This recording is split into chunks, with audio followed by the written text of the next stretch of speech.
हा लेखानि खामानिनि थाखाय नोंथाङा अफिस हान्थिनो गोनां जादों नामा? हा लेखानि खामानिनि थाखाय खाफालाव आखाइ हमनांदों नामा? सोरबाफोर हानि दालालनि खैसाराव गोग्लैदों नामा? बेफोर जेंनाजों भुगिना दंब्ला दिनैनिफ्राय रंजानायनि सान। मानोना लाख लाख बिटिआरनि रायजो राजाफोरनि थाखाय बिटिआर सरकारा लानानै फैदों मिशन बैसोमुथि। बे मिशन बैसोमुथिनि गेजेरजों नोंथाङा न'आवनो थानानै गासै हानि लेखानि खामानिखौ अनलाइननि गेजेरजों मावनो हागोन। नंगौ, बे समाव बिटिआर सरकारा मोनसे गोजोनथाव हाबाफारि लानानै फैदों। गासै बिटिआरनि नोगोरारिफोरनि थाखाय हा आरो खाजोनाजों सोमोन्दो थानाय सिबिथाइफोरखौ बांहोनो थाखाय बिटिआर सरकारनि मोनसे गाहाय बिथांखि। बिटिआरनि गाहाय खुंगिरि प्रमद बर'नि गोख्रों नोजोर होनायजों हा बिफाननि इएम रन्जित बसुमतारीनि दैदेननायाव 10,83,942 प्लटफोरखौ डिजिटाइज खालामनाय जाबाय। आरोबाव 3,60,919 प्लटफोरखौ डिजिटाइज खालामनाय जाबावदों। गासै सा सानजायाव हानि रेबगान्थिफोरखौ डिजिटाइज खालामनो आरो अनलाइन सिबिथाइफोरखौ जगायो। सेथि 6थि फारि गौथुमखौ जागायबाय। हानि खामानि आरो हा खाजोना होनायनि थाखाय नोंथाङा अफिसनि दरखंफ्राव थांनो गोनांथि गैला।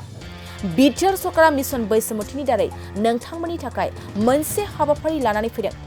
नोंथांनि खाथियावनो थानाय नेट केफआव थांनानै नोंथाङा अनलाइननि गेजेरजों मावना लानो हागोन नोंथांनि हानि खामानिखौ।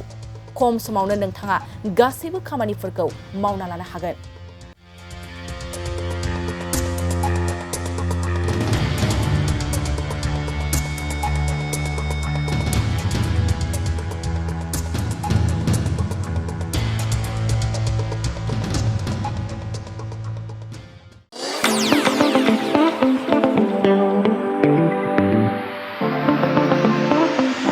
सानाय सुनाय बेरामनि जेंनायाव गोग्लैना थानायफोरनि थाखाय गोजोनथाव खौरां। गावनि देहानि सानाय सुनायखौ लानानै दुखुआव थानो गोनां गैला।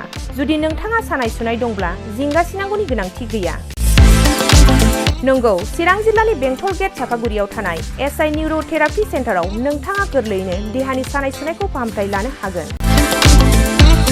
बे सेन्टाराव सिं सानाय, आफादावरि सानाय, मोदोम जरा सानाय, आइजोफोरनि जेंना, खर' सानाय बायदि बायदि रोखोमनि बेरामखौ फाहामथाय होनाय जायो। बे एसआइ निउर'थेरापि सेन्टाराव बेरामिया थानानै फाहामथाय लानो हानायनिबो सुबिदा दङ। नोंथाङा एसआइ निउर'थेरापि सेन्टाराव फाहामथाय लानो गोसो दंब्ला नैबे जानबुं नम्बर 7620160459 नङाब्ला 9476977956 आव थोंजों सुलाद लानो हागोन।